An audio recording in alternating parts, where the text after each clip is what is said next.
ఇది ఉత్తర తెలంగాణ బిడ్డల పాలిట శాపమైన ప్రభుత్వం. చెప్తున్నా, దమ్ముంటే నన్ను విలువండి చర్చలకు. ఆ చర్చల వాళ్ళకున్న పొన్నం ప్రభాకర్ అని అడుగుతున్నా, ఆది శ్రీనివాసన్ అని అడుగుతున్నా, గౌరవనీయ ముఖ్యమంత్రిని అడుగుతున్నా, దక్షిణ అంటే మా బిడ్డల మీద, మా పొన్నం తెలంగాణ ఆది శ్రీనివాస్ అన్న భుజం మీద పెట్టి తుపాకీలు కలుస్తారా మమ్మల్ని? చెప్పండి ముఖ్యమంత్రి గారు. నేను ఏమడిగాను? నిండు అసెంబ్లీలో ఎవరు ఈనని, ఎవరు గనని, ఎవరు చూడని ఎడారి బిడ్డల కన్నీటి కదని చెప్తే కూడా కన్నీరు రాలేదు, హృదయం సొంతలేదు. ఏదో రొటీన్గా ఇద్దరు ఉత్తర తెలంగాణ బిడ్డల మీద తుపాకీ పెట్టి శ్రీధర్ బాబు గారు, మీరు గౌరవనీయ మంత్రులు, సీనియర్ మంత్రులు, అన్న ఇది మంచిది కాదు, మీకు న్యాయం కూడా కాదు. మీరు దయచేసి కొద్దిగా ఉత్తర తెలంగాణ రక్తం మీలో నాయకుల మధ్యన ప్రవహిస్తే వెంటనే 1000 కోట్లు పెట్టండి అన్న, 1000 కోట్లు పెట్టండి. తెలంగాణ భవన్ ఇమీడియట్గా కట్టించండి అన్న, అక్కడ సౌదీలో కానీ దుబాయ్లో కానీ. నేను మొన్న చెప్పాను అన్న, ఆల్రెడీ 4 ఎమ్మెల్యేలము 4 ఆఫీసర్లను కమిటీకి వెళ్దాము. ఇప్పుడు దుబాయ్ ప్రభుత్వము 2 నెలల అమ్నెస్టీ క్షమభిక్ష పెట్టింది. ఆ క్షమభిక్ష పెట్టినప్పుడు వేలాది మంది ఇల్లీగల్ ఇమిగ్రెంట్స్ ఉన్నారు. మళ్ళీ వాళ్ళు 10-12 సంవత్సరాల నుంచి జైల్లో ఉండవలసి వస్తుంది, 2-3 సంవత్సరాలు. ఇమ్మీడియట్లీ సుమారు ఒక 50 కోట్లు కేటాయించాలి, టికెట్లు ఇచ్చేస్తే 10-12 ఏళ్ళ నుంచి భార్యకు, తల్లికి, అందరికి దూరమై, 12-15 సంవత్సరాల నుంచి ఉన్నారు. వాళ్ళకి ఇప్పుడు దుబాయ్ ప్రభుత్వం క్షమభిక్ష పెట్టింది. ఆ క్షమభిక్ష పెట్టినప్పుడు ఇప్పుడు మనం టికెట్లు కొన్ని ఇండియన్ ఎంబసీకి కొన్ని ఇక్కడ ఏమంటారు అవి రెసిడెన్స్ ప్రూఫ్స్ ఇమీడియట్లీ పంపాలి మనం ప్రభుత్వం తరపు నుంచి. ఆధార్ కార్డు కావచ్చు, లేకపోతే విలేజ్ సెక్రటరీ కావచ్చు, అవసరమైతే కలెక్టర్ కావచ్చు. ఈ 3 పంపితే ఇమీడియట్లీ అక్కడ ఎగ్జిట్ పాస్పోర్ట్ ఇస్తారు. ఎగ్జిట్ పాస్పోర్ట్ 12 ఏళ్ళ నుంచి ఓవర్ స్టే ఉన్నా కానీ వాడు టికెట్ తీసుకుని డైరెక్ట్ ఎయిర్పోర్ట్కి రావచ్చు. అచ్చా, లేకపోతే ఆడు మళ్ళీ 2 సంవత్సరాలు జైల్లో ఉండాలి. కానీ మంచి అవకాశం కదా, మరి మంచి అవకాశం కదా గల్ఫ్ సోదరులను. అవును, నేను అదే చెప్పాను. నన్ను పిలవండి అంటే నన్ను పిలవలేదు ఆ సమావేశానికి. తూతూ మంత్రంగా ఏదో 15 తారీఖున సమావేశం పెట్టి ఆ ఓడిపోయినోడిని, ఊరుంచినోడిని, ప్రజలు తిరస్కరించిన వాళ్ళని అందరినీ తీసుకొచ్చి అట్లా కూర్చుండబెట్టుకొని వీళ్ళు చెప్పిన దానికి అనుకుని డూడు బసవనలాగా చేసినారు.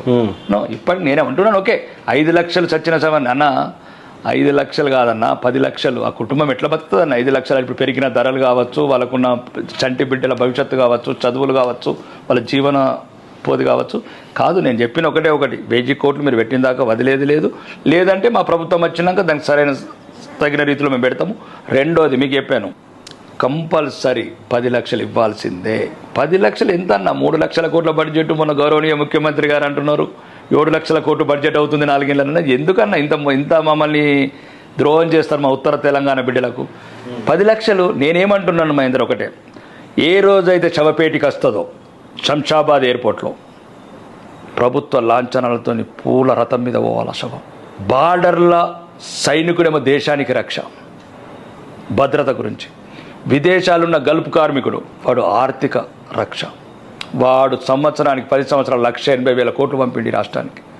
15,000 కోట్ల లోకల్ బాడీస్కి ట్యాక్సెస్ వచ్చినాయి వాళ్ళ వల్ల. 15,000 కోట్లు.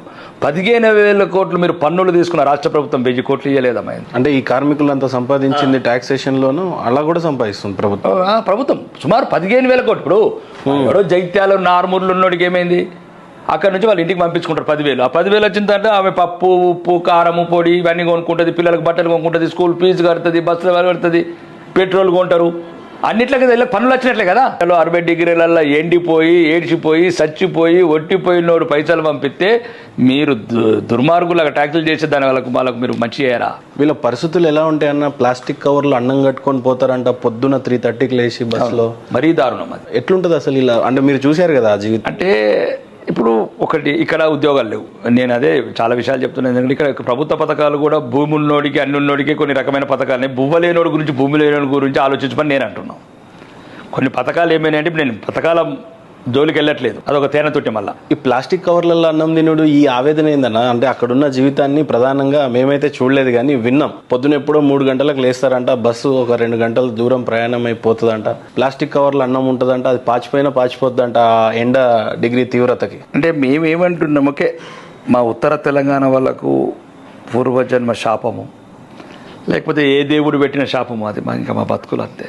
కానీ నేనేమంటున్నా, ఇక్కడ ప్రభుత్వం కూడా చెప్తున్నాను, భూమి ఉన్నోడికి, జాగున్నోడికి ఇన్ని రకాలైన మీరు పథకాలు ఇస్తున్నారు. అవును, రైతు బంధు లాంటివి ఏదన్నా మేము అభ్యంతరం చెప్పట్లేదు, ఓకే అది మీ ఇష్టం. కానీ భూమి లేనోడు, బువ్వ లేనోడు దేశం బతకడానికి దేశ విదేశాలకు ఎడారి అడుగులకు వాళ్ళు మా పిల్లల్లాగా అమెరికా పోవట్లేదు. రేవంత్ రెడ్డి గారు, తుమ్మల నాగేశ్వరరావు గారు, జూపల్లి కృష్ణారావు గారు, పొంగులేటి శ్రీనివాసరెడ్డి గారు, బట్టి విక్రమార్క గారు, కోమటిరెడ్డి వెంకటరెడ్డి గారు, ఉత్తమ్ కుమార్ రెడ్డి గారు, మీ ఆరుగురే ఉత్తర తెలంగాణకు పట్టిన గ్రహణం. మీ ప్రాంతాలకు అర్ధరాత్రి సంతకాలు ఎట్లా పెడతారన్నా? 76,000 కోట్ల అప్పు, 1,50,000 కోట్ల బడ్జెట్, 9 నెలలు ఎటుపోయిందన్న 2,20,000 కోట్లు. 1000 కోట్లు లేవన్న మాకు ఇవ్వడానికి. మా బిడ్డలు చచ్చిపోతే ఆ పెట్టెలకు 10 లక్షలు వస్తలేదన్న. ఆటగాళ్ళకు ఓకే, నేను ఆటగాళ్ళకి తప్పట్లేను. 1000 గజాల ల్యాండ్లు ఇస్తున్నారు, ₹1,00,00,000 నష్టపరి ఓకే, అది వీరులకు ఇచ్చినాం, సన్మానించడం తప్పు పట్టట్లేదు. కానీ వీళ్ళు ఆర్థిక వీరులన్నా, ఆర్థికంగా పరిపుష్టం చేసి మీ గవర్నమెంటు పథకాలతో అభివృద్ధి చెందలేదన్న ఉత్తర తెలంగాణ. గల్పు బిడ్డలు పంపించిన డబ్బుతో 1,80,000 కోట్లతో అభివృద్ధి చెందిందన్న.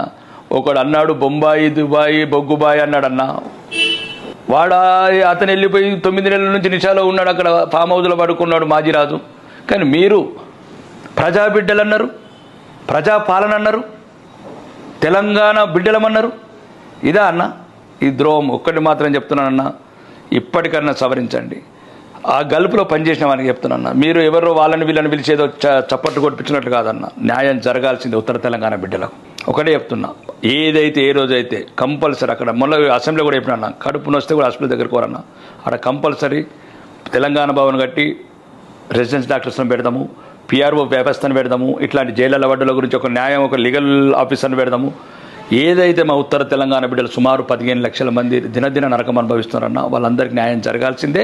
పైడి రాకేష్ రెడ్డి గారు, మీరేమో అక్కడ కార్మికులంతా కూడా గల్ఫ్ బాధితులు అని అంటున్నారు. రెండోది, వాళ్ళు అక్కడ చాలా నరకయాతన అనుభవిస్తున్నారు ఆ ఎండలో అంటున్నారు.